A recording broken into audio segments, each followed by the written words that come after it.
Welcome to Wealth Builder Movement on the Side. So I am here, by the way, just so y'all know, I like to be authentic. I am manning the ones and twos today. So if you see me looking down, that's because Gelly Gell is not here to push any buttons for me. It's just me trying to fumble around and figure out how do I push buttons and get this going. But I'm excited nonetheless because I'm here with two fabulous women from Russell Place of Promise. They also represent other orgs in the city, and they're going to be talking about Russell Place of Promise, what that organization does, how it's benefiting the community, and how they're actually helping the residents of neighborhoods which are under revitalization take ownership equity wise in that process, as well as thought leadership wise, and really elevate the community and do something that works for them instead of just having outside entities come in and tell them what works for them. So I'm going to kick this interview off right away. First, I want to introduce Maya White. She is a representative not only of Russell Place of Promise, but also Cities United. I'm going to let Maya introduce herself and really tell us a little bit about her background, what her roles are in both organizations. And then I'll also introduce our second guest with us this afternoon, which is going to be Letitia. Letitia is going to talk about her role. She's at Louisville Metro as well as at Russell Place of Promise. She's going to talk about both roles. And then we're going to kind of get in some really good conversations about what Russell Place of Promise is doing for the community and how they're elevating the Russell neighborhood. So let's kick right into it. Maya, can you introduce yourself? Tell us a little about yourself. Tell us about the organizations you're working with and what your role is at Russell Place of Promise. Yes. Hello. So my name is Maya White. I am the Senior Associate of Innovation and Research with Cities United. Cities United is an incubating partner for Russell Place of Promise, where I am the research assistant with Russell Place of Promise. I do a lot of work around researching innovative, dope economic models that communities can do to make sure that they're being placed in the decisions and the equity that they're going to build with their community. And I also do a lot of research around gun violence prevention with Cities United, as we are a national network that works with gun violence prevention organizations and community offices and state offices to reduce gun violence in cities.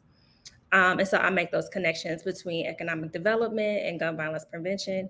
And I work for Russell Place of Promise, where we do some dope work with community members, keeping them first as we think about investments in our communities.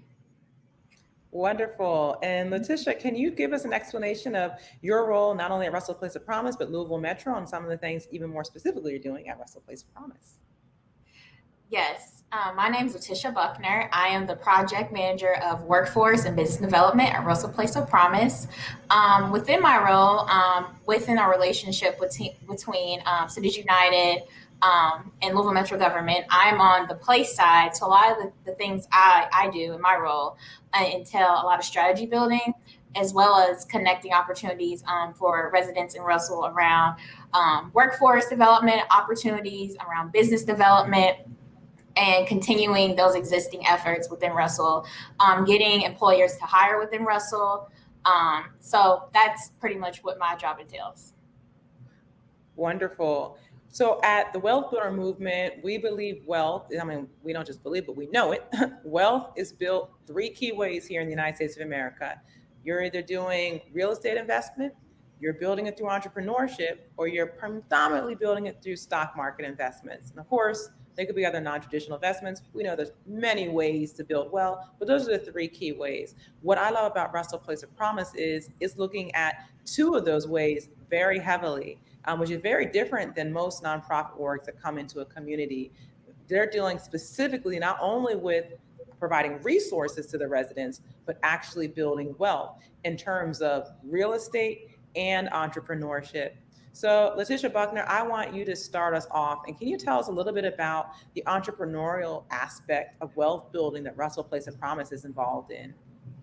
Yes, so Russell Place of Promise is heavily involved with entrepreneurship, maintaining Black-owned small businesses, and also folks who want to expand and, develop more. So we have our Small Business Accelerator that we did last year, and we had about 12 small business owners that participated.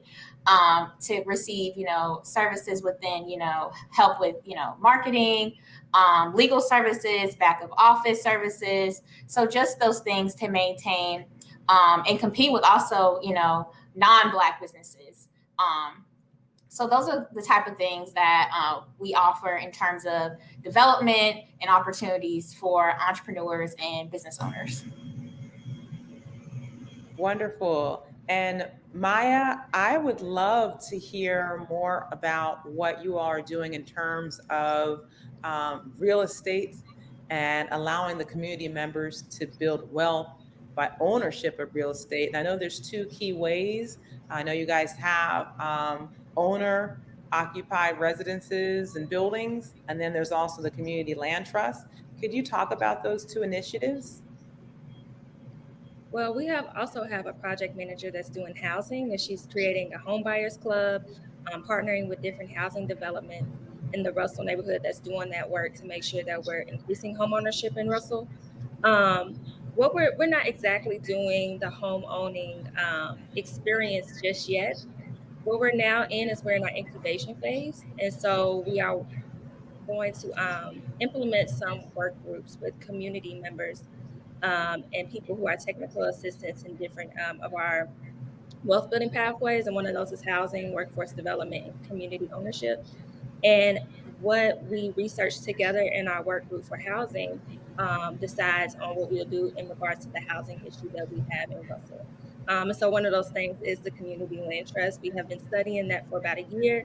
And we're thinking to introduce the community land trust model to the work group so we can explore and see if that's a possible option for the work group and see if we could possibly do that in the future for Russell. We had a great response as we had a summer learning series this summer. And we had people from Grounded Network Solutions, which is a national organization that connects with communities that want to do community land trust in their communities. We connected with the Lexington Community Land Trust, and that's a existing community land trust in Lexington, Kentucky. And then some organizations that are in Louisville that are wanting to do a community land trust here, which is the Center for Neighborhoods, and the Rebound, which works out of the Louisville Urban League office. And so we had a conversation with them. We got really engaged with residents about doing a community land trust in Russell, and they were excited about it. So it's an option. We haven't actually started planning around it because as Russell Place of Promise continues to do projects and initiatives and do our place-based work that Letitia was talking about, we want to make sure that the people are really included in those decisions. And so that's where we are in the space. We're really doing some community involvement and engaging with the community so we can see, we can all sit down and study together what is it that we actually need in Russell. We have to give some background about Russell, the neighborhood in Louisville. It's 10,000 people, over 10,000 people that live in Russell, 96% Black, only 14.6% own homes in Russell. A lot of those properties and a lot of that space is owned by places of faith as well, because we have 44 churches in this neighborhood, and it's kind of a small neighborhood, but we really want to increase that home ownership. And community land trust is a powerful way to do that with community, and thinking about doing that in the future with Russell is a great possibility of what they may decide to do. Wonderful. So Maya, for those that are watching and might not fully understand what a community land trust is or hearing about this for the first time, can you just, at a very high level, what is a community land trust? Is that something where the community members have to pull their money together and start buying properties? Or is that something where an organization forms from within the community, a nonprofit or for-profit? How does that work? Yeah. So it's interesting. It's based on what the community needs. So community land trust, it happen all different types of way. But how it's originally done, it is a nonprofit. A board of people come together. The board is comprised of 3 different groups. So say community residents, people who are part of the land trust, and maybe some technical experts in the field of community land trust and home owning, home development. And they basically can buy up plots of land and say a group of community members want to apply to the program. the whole purpose of community land trust is to keep housing affordable, right? We know that this is an issue that's happening, and so community land trust is to keep housing affordable. And so this community group of people who come together and say that they want to do this land trust, they are deciding that the land is owned by the community. And people can apply, and essentially what they'll do is the community will own the land, and then the homeowner will own the home on the house. Usually the community land trust does funding, donations, however they get us a large amount of money to support the land trust, and they'll give subsidies to the homeowners that apply for affordable housing in the land trust. So they'll provide them with a subsidy that lowers the house to make it more affordable, and then the homeowner gets to apply for a loan and retrieve the house at an affordable rate over time. Now, as they want to sell their home in the future, they have to sell to the community land trust. And that just recycles the subsidy back to the community land trust so they can give it to another family who needs that resource to keep the housing affordable. They still build equity over time, right? They still have the home buying experience, but they're doing it in community with other people. And resourcing this money back into the kind of like this big pot of money. So another family can benefit off that same subsidy to keep it affordable over time. And community land trust, I mean, they help out with other resources like keeping the houses up, property management. They also have community land trust where you can rent from them. So there's so many different layers of it. A group that is doing it nationally is Grounded Solutions Network.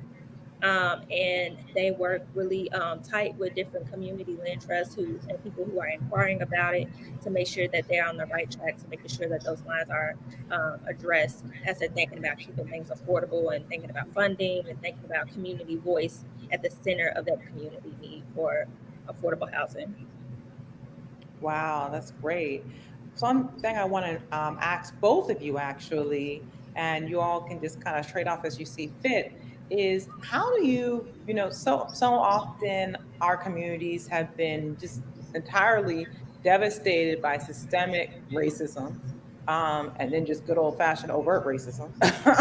And so there's a huge amount of distrust in the communities. Mhm. Even when you come in and you say, hey, I might racially identify with you, that does not necessarily automatically assume that the community members are just going to open up their arms and say, hey, we fully trust that you'll treat us right, as others may or may not have treated us. How are Right. you all working to build trust, not only among the families, but also among the business owners in the community? And either one of you can kind of kick that conversation off.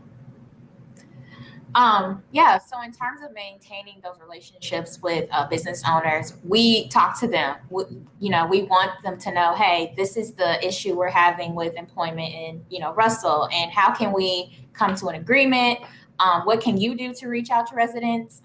Talking to them specifically. So everything we do is community centered, right? So we want the residents of Russell to be first in the process when it comes to business development, workforce development, and establishing those relationships within, the business owners in Russell. We want them to stay in Russell and we want them to hire in Russell. So that's the main key, right? In terms of maintaining that relationship between residents and business owners in Russell, employers in Russell. And as we talked about it earlier, we have like this people side and this place side. We want to make both of them special in Russell. As we're in this incubation stage and we're thinking about how we're going to morph Russell Place of Promise to be its own entity, our main focus right now is community involvement and engagement.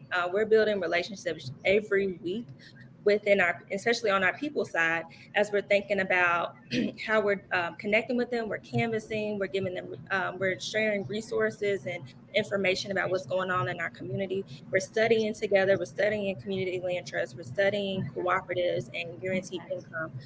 We're having conversations, we're building coalitions, we're building work groups to decide exactly what this entity will look like, because they are operating it and they are going to design it. So and with trust, right, we have to honor the pace of that because it can go really slow, right? Especially because of that systemic kind of pain that we've experienced, especially the Russell neighborhood. We were known as Louisville's Harlem, the Harlem of the South.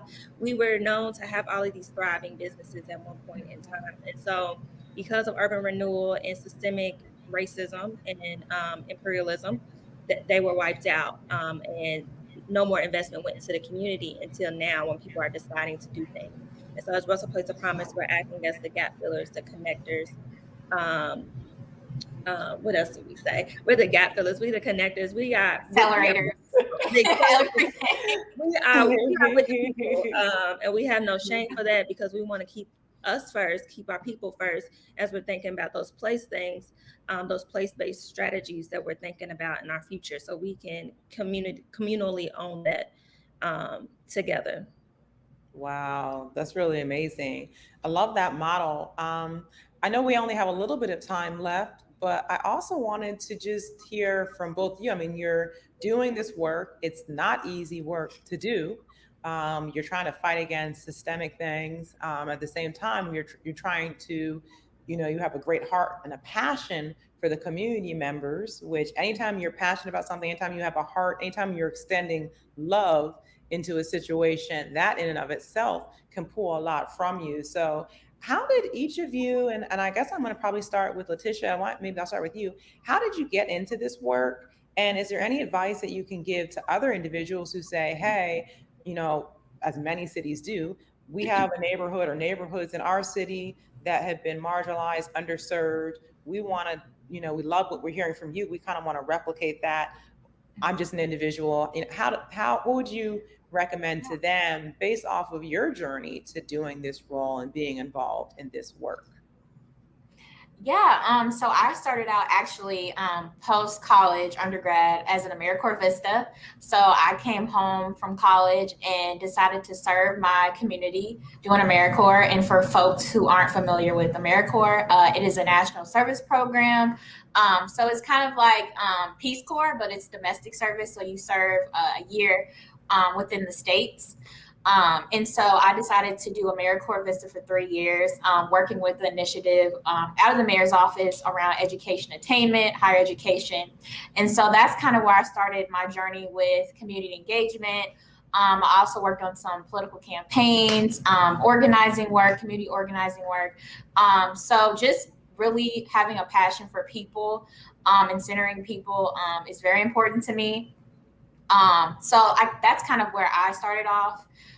And I would say for people, to think outside the norm. Like, we're in a new age, we are going through a global pandemic, uprisings, and, the world it's not the same. And so, let's think differently. How are we going to do things? Nothing's going to be the same. So what I encourage people is to, be creative, be innovative.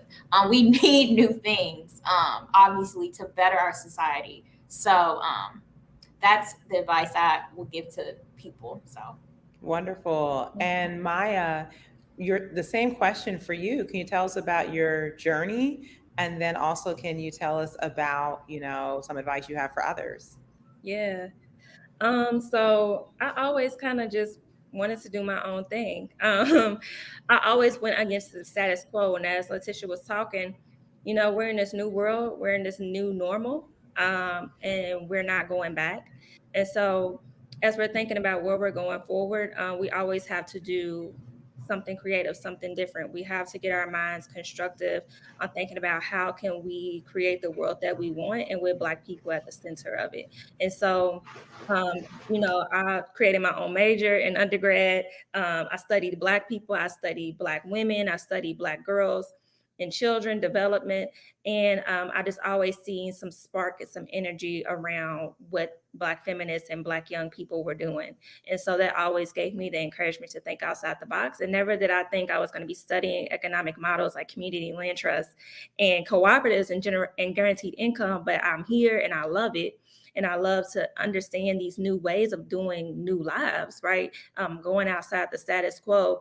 And so as I continue to study, I always think about the liberation of Black people, and I always think about how can we be liberated. And we need wealth, we need money, we need to have a life where we can live in luxury or be communally involved, and communally be able to love each other. And I see that happening as we think about these other ways of doing society. And community land trust isn't the whole answer, but it's a way to get out of some of the ways we are experiencing life right now, right? To get out of individualism and think about each other, because we don't know where we'll be. We didn't know we was going to be here, so we need to start thinking differently and start loving each other. And that's what you got to do. I love it. I love it. Well, we're out of time today. Again, just thank you both for giving your time, coming away from your very important work, just to share with others what you're doing to inspire others to do what you do. And we're certainly going to be following the work that Russell Place of Promise is doing. I'm glad that as our viewers got a chance to see a tour, of the neighborhood and all that you are doing there, and just a rich heritage that's there. And really, it's a rebirth of the wealth that was there, that was stolen, and now it's kind of, hey, let's go back. We want to rebirth that. We want to, revitalize that. We want to renew that. And even expand it going forward into the future. So again, so happy to have talked to both of you, and I'm sure we'll have many more conversations. For our viewers, we are going to not leave this topic. We are going to be talking to hopefully even other cities that are doing land trusts and doing different things like that.